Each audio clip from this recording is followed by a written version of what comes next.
Hey guys, it's JD coming to you from Houston, Texas today with another episode of For the Good of the Game.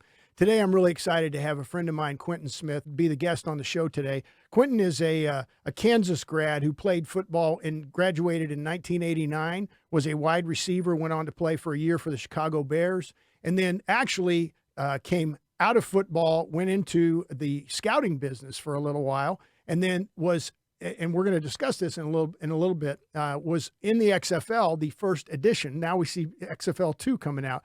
So first of all, I want to take time. Quintin's had a rough day here in Houston traffic getting down here, and I want to thank him for being here. Q, thanks a lot. Hey, no problem, John. We've been talking about doing this for a good amount of time, so we finally got it to work, and wouldn't miss it for the world. So.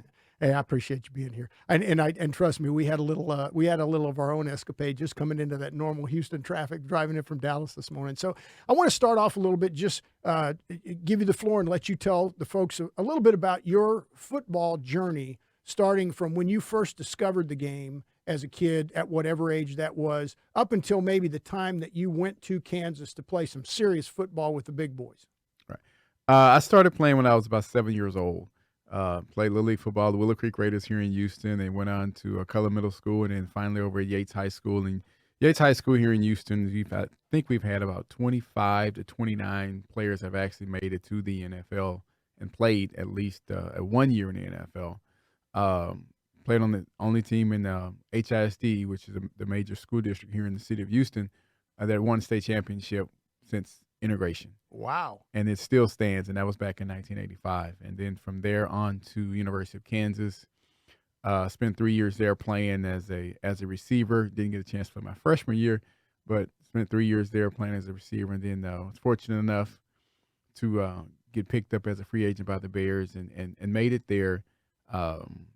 Opening day, played, and Jim Harbaugh was my first year as a starter, and I had Ditka, and I had played.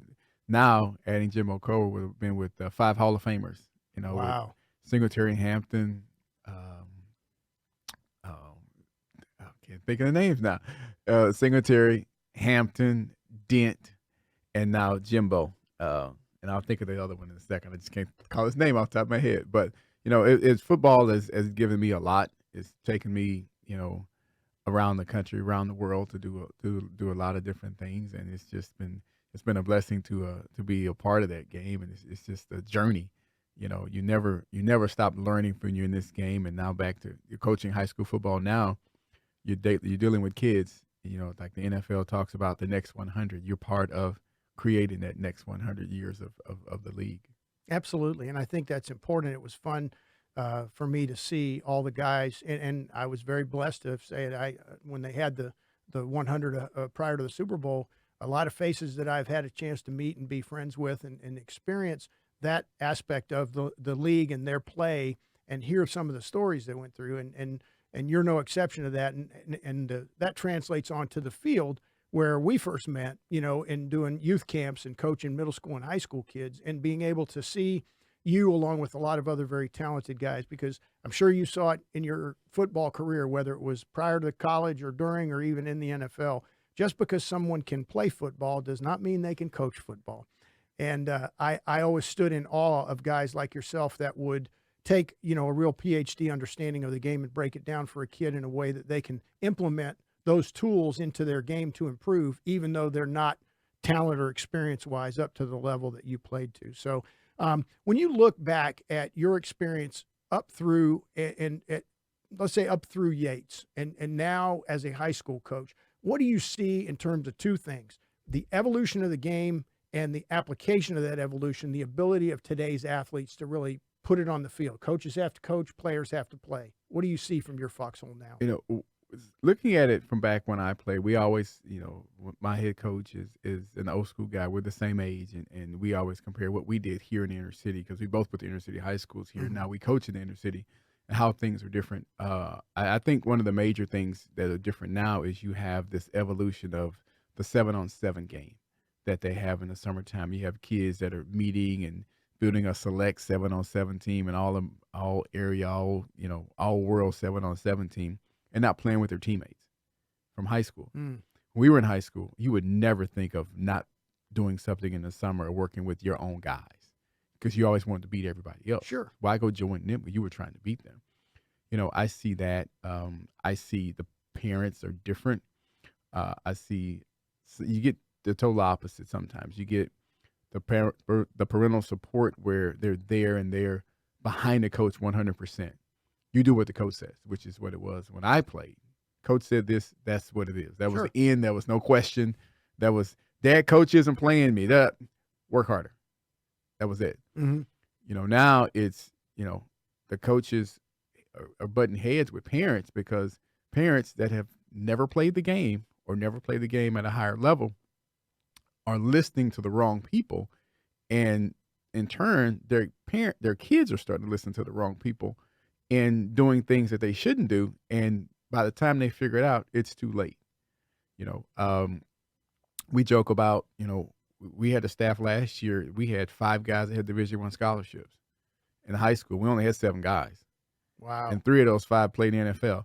So, you got a pretty good staff right there. Oh, no doubt. But we got parents, talking to us as if we don't even know if the ball is pumped or stuffed. And so that's the evolution that I see with the parental side of it.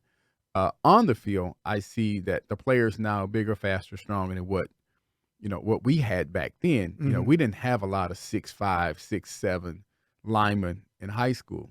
I have 4 in my building right now that are 10th graders. That's amazing.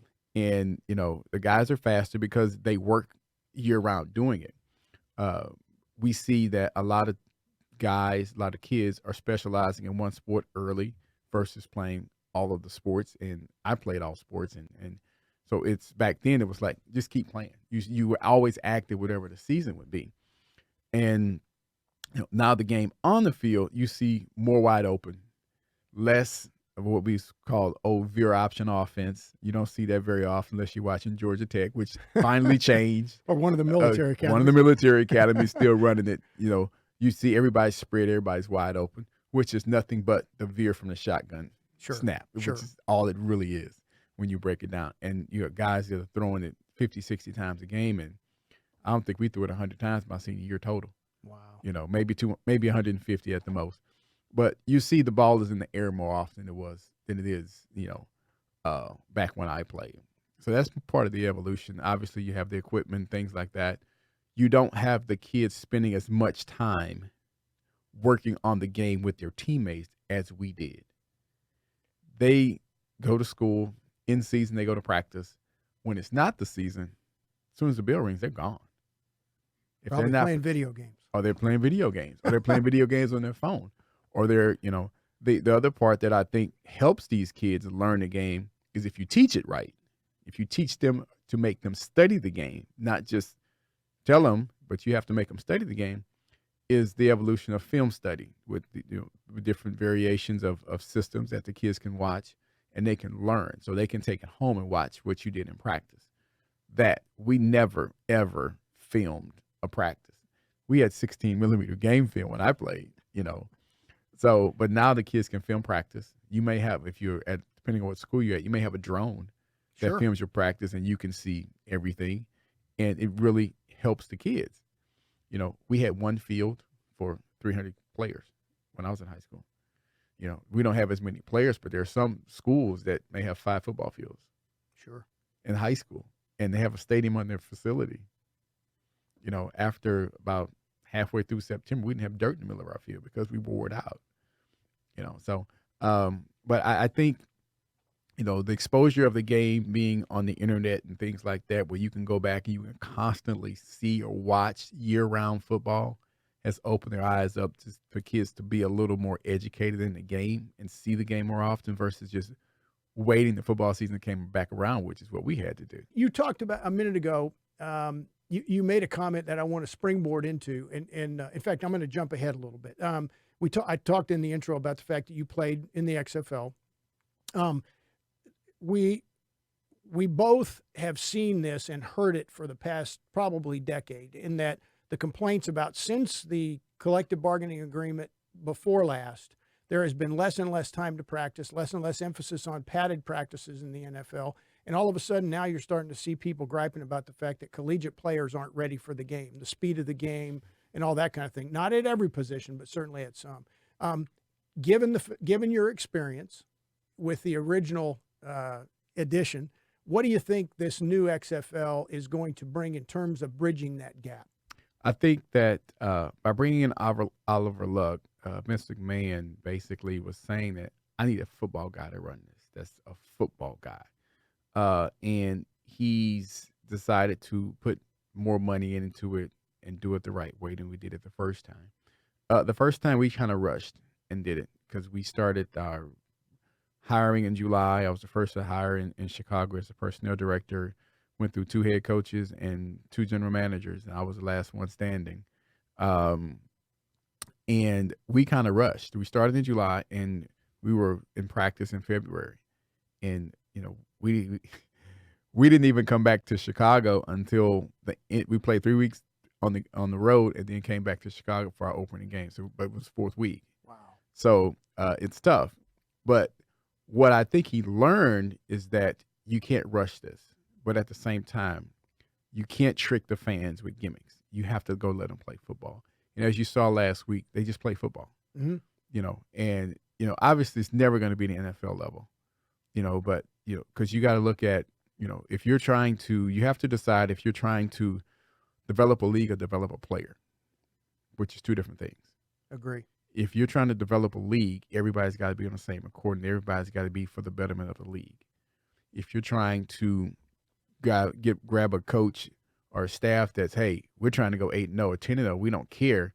We're going to, do whatever we got to do, skirt the rules or, whatever that may be to win that game. That's all they want to do. That's not going to help you build a league.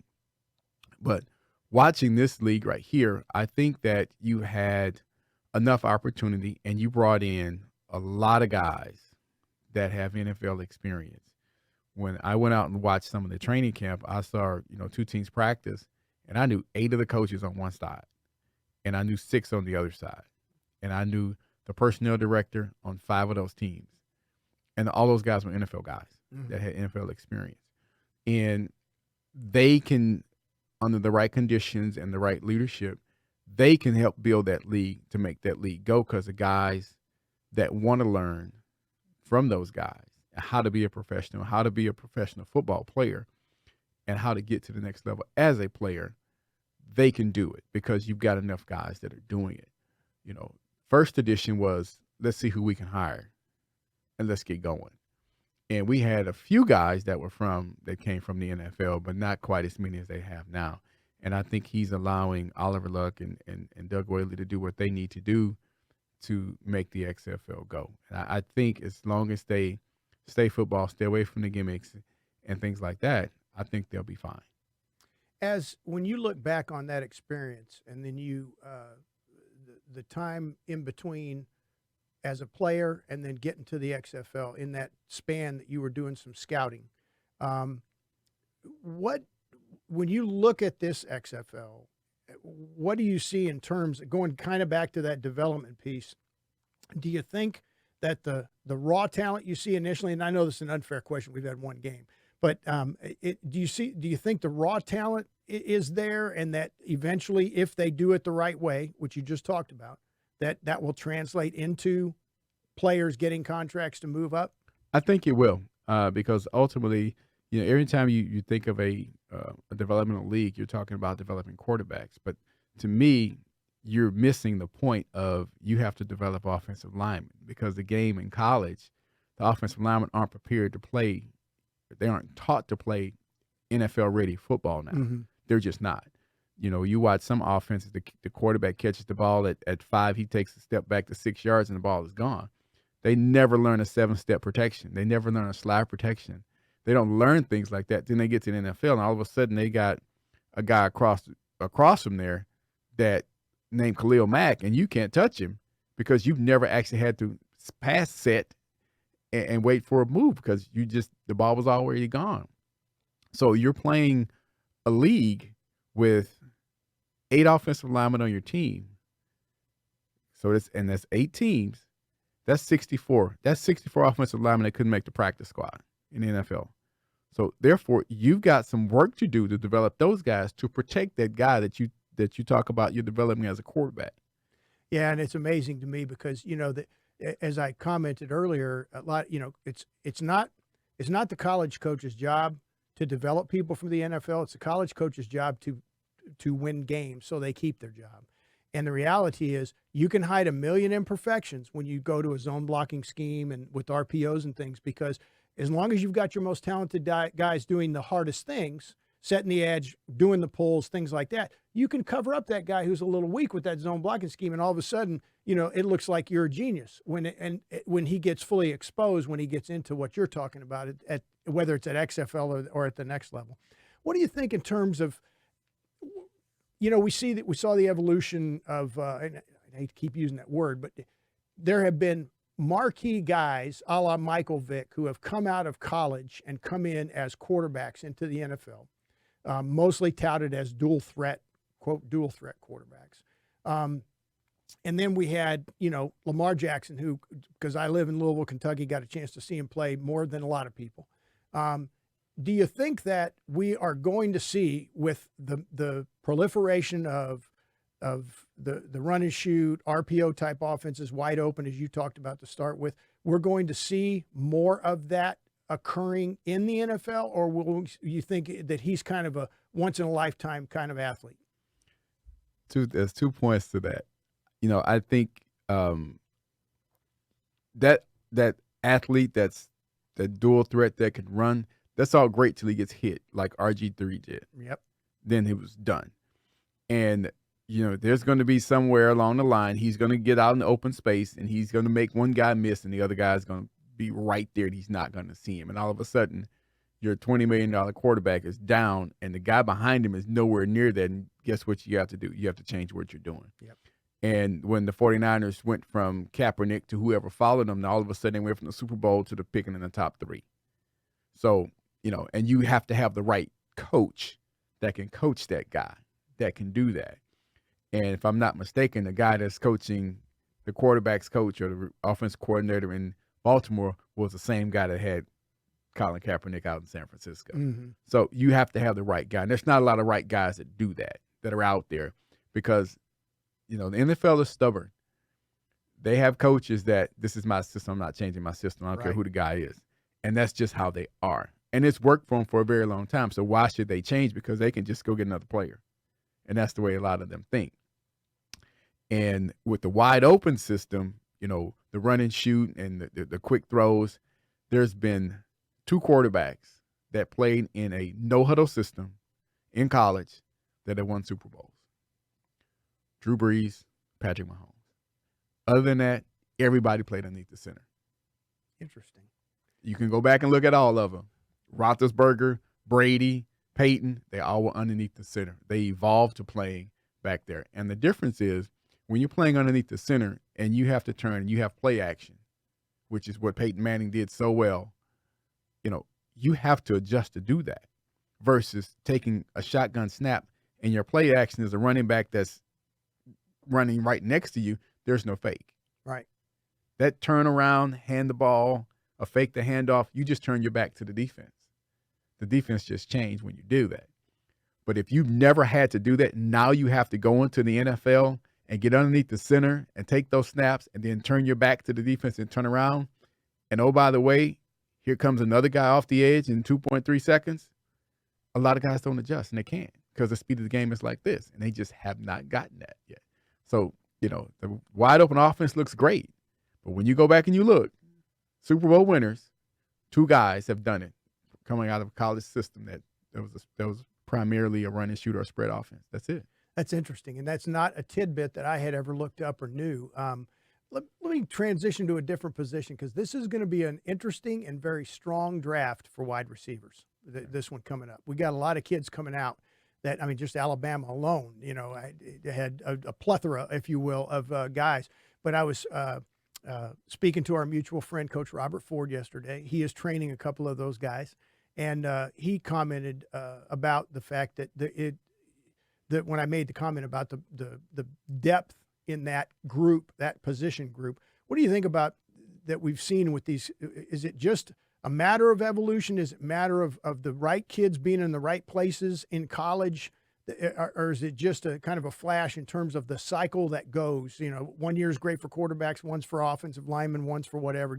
I mean, what's up with all these great wide receivers we're seeing? I think you're seeing the evolution of 7-on-7 around the country because they Okay, can play okay. it year round, and you get used to throwing the ball and catching the ball, and you get used to running various routes because the routes you run in the game versus the routes you run in 7-on-7 are completely different. Sure. And so now you want to go to, if you're in a high school receiver, you want to go to a wide open system if you can that's throwing you the football. So you Sure. may get it 60, 70, 80 times a game. And, you know, I ended 3 years, I had 98 catches total. There are guys getting that with, 4 and 5 games left, in the NFL now. So it's I think the 7-on-7 evolution has helped that. And now you're using bigger athletes at receiver, and those guys are hard to match up. Absolutely. They just are. So you can put a guy in space in 7-on-7. He can get used to being in space at 7-on-7. You say, hey, let me put this guy here in the slot. And that guy's now 6'2". You didn't have very many 6'2" slot guys. All those guys were big X receivers Sure. type. And, were they a matchup problem? Probably only in the red zone. But they weren't space guys. Right. Now you have guys in space. Just imagine Travis Kelce playing 7-on-7 3 or 4 years ago, or the kid at the 49ers playing 7-on-7, 6 or 7 years ago. Sure. Who's going to cover that guy in shorts? Nobody. So that I think the evolution of 7-on-7 has done that. Do you think you commented early on about the challenges that high school coaches face nowadays versus when we played? And I've absolutely, matter of fact, in a couple of weeks, I'm interviewing John O'Sullivan, who is the president and founder of Changing the Game Project. And they just put out an article yesterday about another coach bit the dust. And he didn't lose his job because he was losing games or because he had mishandled or did anything wrong. He was losing his job because the parents were going behind his back, talking to the AD, generating buzz and negative stuff about, my kid's not playing enough and so on. Is that something that at your level now as a high school coach, you just got to knuckle through? Is there a way or any means that you think that we can, kind of reach out and start touching those parents and saying, hey, look, or you just think this is something that it's forever and a day we're just going to have to deal with? I think it's twofold. It depends on the type of parent. You have an old school parent like myself, you're going to that school. You're going to play, work harder. You're not playing, work harder. Once you get the job, keep it. The way you're going to keep it is if you keep working harder because Sure. the guy behind you was used to be you, And now the other thing that you have in high school now is you have handlers. And these handlers are talking to these kids when they're in Pop Warner football.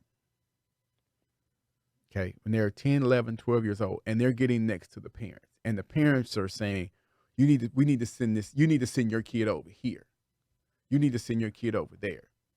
And 99% of those handlers never played college football, never finished playing college football if they got there. They quit at some point or didn't finish or couldn't make it or something happened where instead of coaching at the high school level or the college level, they're coaching Pop Warner where they don't have to have any credentials to do it. They can just say, my kid's playing, I'm going to coach, and I'm going to be the head coach because I want my kid to be the quarterback, which I see so often. And so you get these handlers that stay with the kids, and the parents start listening to them because they've been around for 5 years, and your kid's now a freshman in high school. And your kid is used to being the guy. But guess what? We got another guy that's bigger, stronger, faster than you. Sure. That knows our system.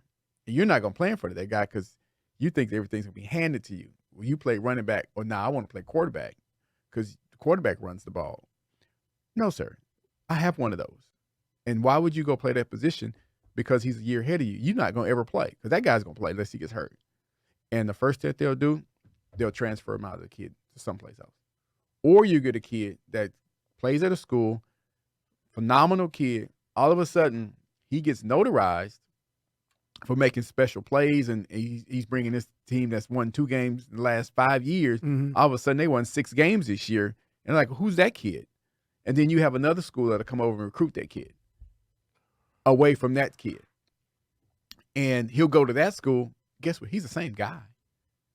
He's just got better people around him. So when those better people get around him, the college coach is going to be like, who's that guy? He stopped watching you anymore because you're not special. You're just a guy.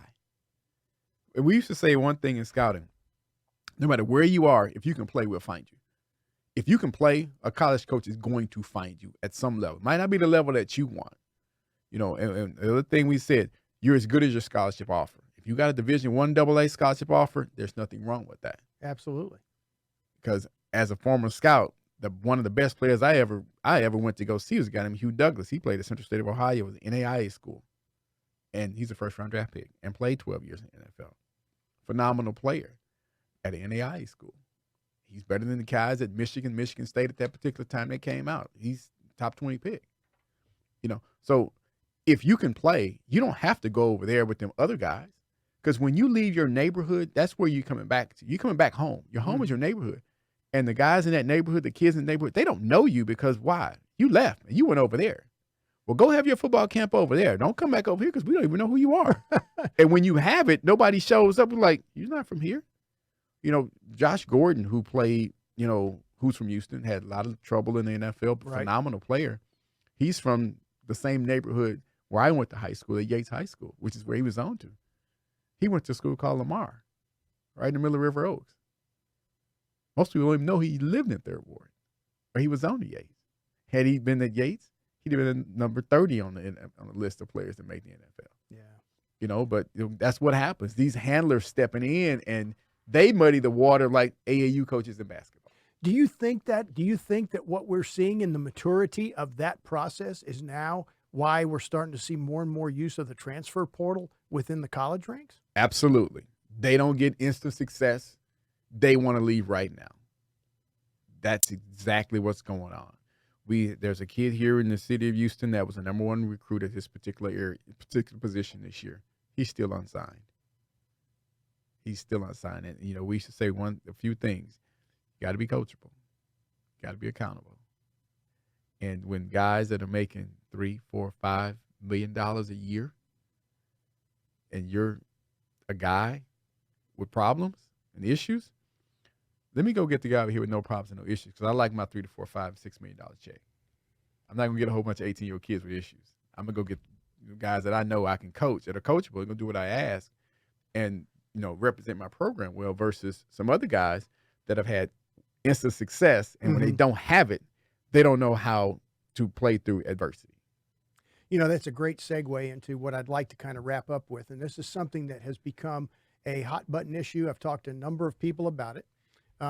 It's kind of interesting because everybody's perspective, and my example would be when I interviewed Billy Whiteshoes, we talked about the new kickoff for the XFL, and he didn't like it. Why? Because his perspective is he was a showman and a guy who could turn the momentum of a game because of his talent, and that aspect of that return goes away with this kind of. It's still unique, but it's still a little different. So California, several months ago, passed the law, House and Senate, governor signs the law, says, hey, kids in California play for universities can make money off their name and likeness. So now we have the NCAA doing cheetah flips, because all of a sudden they see amateurism becoming unraveled because of all this. I've said repeatedly, the part that worries me the most, I think it's great that kids can make money off their name and likeness. The part that worries me the most is kind of what you just talked about with handlers. The next step in the evolution is the wolves in sheep's clothing that are starting to get in the ear of those parents. And all of a sudden, now you have this whole level of baiting and or buying. It changes the game of recruiting completely from high school to college. What are your thoughts on it? And obviously we don't know what's going to come of it, but what are your thoughts on the good and the bad potentially, having been obviously a marquee collegiate player and being in the NFL? I think it's good. It can be a good thing if it's done the right way. I would have no problem with a guy who's, like getting paid off of his likeness or making money off of his likeness. It's just a matter of how you do it. Mm-hmm. If you are going to do it where, every year he sells, it's 25,000 jerseys sold of Mark Ingram when he's at, Alabama, and he gets $3, $5, $10 a jersey, whatever it may be, whatever that dollar amount is put on it, you have to regulate that because it has to be equal across the board. You can't say you know, a jersey in Alabama's worth $20, but a jersey in Michigan's worth 10. Right. Then Correct. you become a problem. Sure. As long as it's regulated, it says, okay, for every item he sold with his likeness on it, he gets $5. Okay, and that's the standard. That's the rule. That's what it is. Then you can regulate it. And I would think one of the great ways to do that would be to give it to them after the eligibility is up. And that way they can say, okay, I'm seeing all these jerseys being sold, and as soon as I'm done, my eligibility is up. Now I get that dollar amount or whatever that dollar amount may be, and just you can keep track of it, give them a printout throughout the years or whatever it may be, and you know your eligibility is up. Here's your money, versus just paying him once a month like he's on commission. Then that's a whole different category, because now guys are going to, you may have a situation where the guy that's playing behind him, not a very good teammate, because he knows that if I get to go play, I can make money next month. And things happen. Absolutely. You never get to the mind of an 18-year-old, a 19-year-old kid. Anything can happen. I think if you're going to do it, you have to regulate it across the board for everybody, because you can't say a Stanford or USC or Rice University jersey, which is unregulated because those are private institutions, Sure. versus UCLA. Then that's a whole different animal, because private schools, they don't have to report what they pay anybody. I tell you, it's an interesting dynamic, and I've said all along, I like the idea. I haven't put a lot of original thought into it. I've been kind of mimicking some of the suggestions I see. I like your idea in terms of the regulation part, just to keep it fair. I think one of the things I saw the other day that I think could be a very solid potential good benefit, I guess that's a little, not there's a bad benefit, but a good benefit from this, is that I think it could encourage some kids that might want to leave early to stick around, not necessarily as big an impact in football as it is in basketball, but I think you could get kids that stick around longer because, hey, I can get out, they're theoretically, as a scholarship athlete, they should graduate with little to no debt, like the normal student. But you could be banking all that money, so when you get out, and for those guys that are there, and Quintin, as long as the laundry list is huge of guys that are marquee college players that either never go to the NFL or never pan out in the NFL, that could make a hell of a lot of money, with that name and likeness piece, that would set them apart when they get out and choose to go into business or do something else. And I think that's what I see as one of the biggest benefits. I don't think it's going to be as bad and divisive as everybody thinks. And one of the guys that's very active on my Facebook group for the good of the game is a huge proponent, just because of the literally hundreds of billions of dollars that these sports bring in on the backs of these athletes. And I'm not quite as negative about it as that, but I absolutely see that angle. Right. And there's, you do think sometimes, like, there's a lot of people in the stadium coming to watch me play. And all I do is, I can eat free and I can get a few books for free. And I still have to go to class. But at the same time, you don't have to play. True. You don't have to. It's not required. It's not mandatory. You can say, you know what, I don't want to play anymore. And guess what? They're going to get another guy. So it's kind of up to you. But, you know what the rules are when you walk into it. And if they change the rules, great. If they don't change the rules, guess what they're going to have? They're going to have college football next year. Right. And, those schools or universities are going to make a whole bunch of money. I don't see any of those guys complaining about the flashy uniforms, getting a new pair of shoes every 2 days, traveling everywhere, spending weeks for the bowl games, getting the nice big rings that they don't pay for. Those guys aren't complaining about that. My thing ultimately, and, my son's in college, my daughter's in college now, and my thing is for you to go to college, get a college education. If you tie that money to, okay, you don't get any of it till you get a degree, then that's different. Because not everybody's going to, function and there be great students in college. That's right. That's not the issue of it.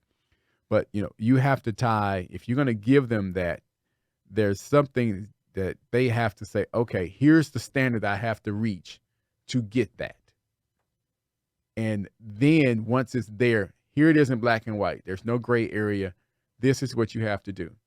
And then that's the standard across the board for everyone. Then you see that the chips fall where they may fall.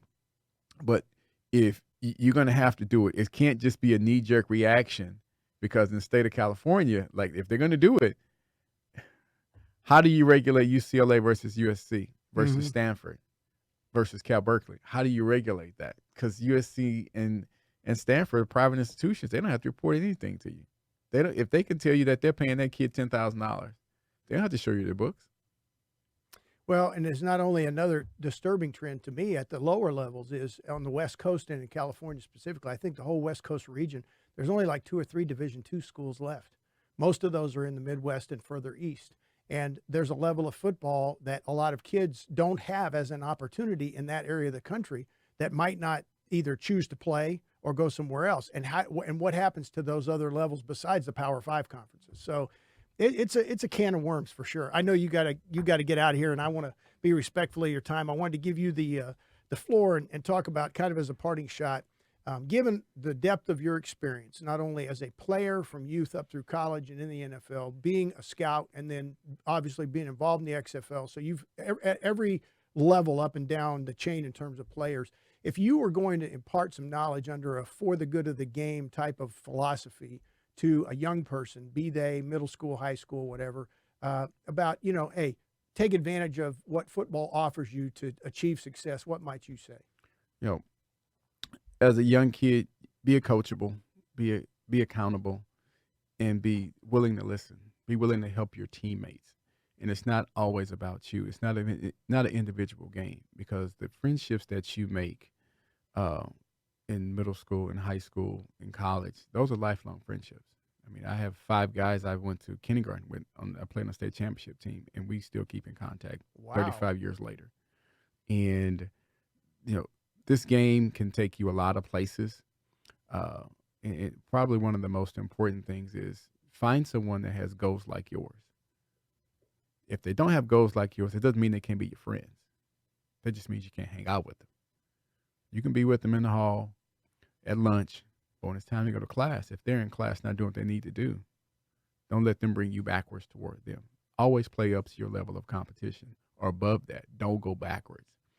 And, if you have guys that don't have the aspects or don't have the aspirations, I should say, that you have, that's okay. They can still be your friends, but you have someplace else to be. If you're trying to go someplace else and you know that guy's not, it's okay. You have to go do what you need to do. And I tell my son and my daughter that very well, if you're the smartest person in your circle of friends, you need a new circle, because everybody in that circle is always asking you for ideas, and you never learn anything new. Absolutely. So you have to surround yourself with people that are as smart or smarter than you. Otherwise, you're always the ones that everybody's pulling on. And it's okay to be friends with guys and girls, for the ladies that play and are interested in sports and do things like that. It's okay to be friends with everybody. But at some point, you got to decide what your goals are. And so people don't have your like goals, not trying to go places that you're trying to go, it's okay. You can come back and visit them. That's why they make airplanes. But you need to try to put yourself in the best position for where you want to be down the line. Because high school is about where am I going to be after 5 years of high school. College is about where am I going to be 10 years after I get to college. That's what college is about. It's not about finding a party. There's a party in every college campus every Friday night, in every campus in this state and in this country. So you have to put yourself in a position, even when you get to college, that if guys don't have the same goals that you have, it's okay to be friends with them. But you got to find the people that want to do what you want to do. I love it. I think that's great advice. That's a perfect way to end. I first of all, for what you went through today to get here, man, I appreciate it's great to see you. Great to catch up a little bit. And I know we're short on time, but I agree. I just my deepest appreciation for not only the hassle you went through to get here, but taking the time. No problem. This means a lot to me, because there are, for people to be able to learn from folks with your depth of experience, and I think perspective is such an important thing that in life and in sports many times we overlook. So thanks to Quintin Smith for being here, being our special guest on the show today. Remember, guys, make sure you subscribe to the podcast. If you haven't seen it, go back and look at some of the episodes. We're also on all the major streaming platforms in audio format, so you can catch us there. And if you're out doing stuff, make sure you're doing it for the good of the game. Take care.